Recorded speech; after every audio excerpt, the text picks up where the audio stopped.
بسم اللہ الرحمن الرحیم۔ یوم عاشورہ زمانہ جاہلیت میں قریش مکہ کے نزدیک بڑا محترم دن تھا۔ اس دن خانہ کعبہ پر نیا غلاف ڈالا جاتا تھا اور قریش اس دن روزہ رکھتے تھے۔ قیاس یہ ہے کہ حضرت ابراہیم علیہ السلام کی کچھ روایات اس کے بارے میں ان تک پہنچی ہوں گی۔ رسول اللہ صلی اللہ علیہ وآلہ وسلم کا دستور تھا کہ قریش ملت ابراہیمی کی نسبت سے جو اچھے کام کرتے تھے ان کاموں میں آپ ان سے اتفاق و اشتراک فرماتے تھے۔ اسی بنا پر حج میں بھی شرکت فرماتے تھے۔ اپنے اس اصول کی بنا پر آپ قریش کے ساتھ عاشورہ کا روزہ بھی رکھتے تھے، لیکن دوسروں کو اس کا حکم نہیں دیتے تھے۔ پھر جب آپ مدینہ طیبہ تشریف لائے اور یہاں یہود کو بھی آپ نے عاشورہ کا روزہ رکھتے دیکھا اور ان کی یہ روایت پہنچی کہ یہ وہ مبارک تاریخی دن ہے جس میں حضرت موسیٰ علیہ السلام اور ان کی قوم کو اللہ تبارک و تعالیٰ نے نجات عطا فرمائی تھی اور فرعون اور اس کے لشکر کو غرق کیا تھا، تو آپ صلی اللہ علیہ وآلہ وسلم نے اس دن کے روزے کا زیادہ اہتمام فرمایا اور مسلمانوں کو بھی عمومی حکم دیا کہ وہ بھی اس دن کا روزہ رکھا کریں۔ بعض حدیثوں میں ہے کہ آپ نے اس کا ایسا تاکیدی حکم دیا جیسا کہ حکم فرائض اور واجبات کے لیے دیا جاتا تھا۔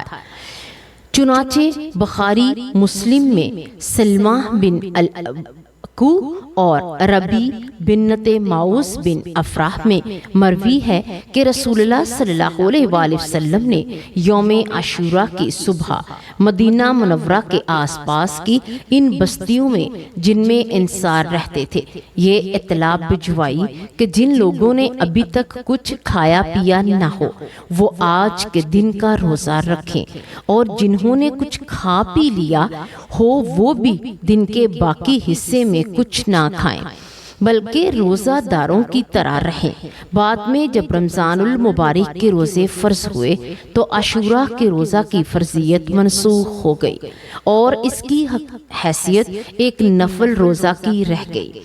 بخاری شریف اور مسلم شریف میں ہے، لیکن اس کے بعد بھی رسول اللہ صلی اللہ علیہ وآلہ وسلم کا معمول یہی رہا کہ آپ رمضان المبارک کے فرض روزوں کے علاوہ نفلی روزوں میں سب سے زیادہ اسی روزہ کا اہتمام فرماتے تھے، جیسا کہ حدیث آگے آ رہی ہے۔ معروف الحدیث میں ہے کہ یوم عاشورہ کی تاریخ اہمیت یوم عاشورہ بڑا ہی محتم بالشان اور عظمت کا حامل دن ہے۔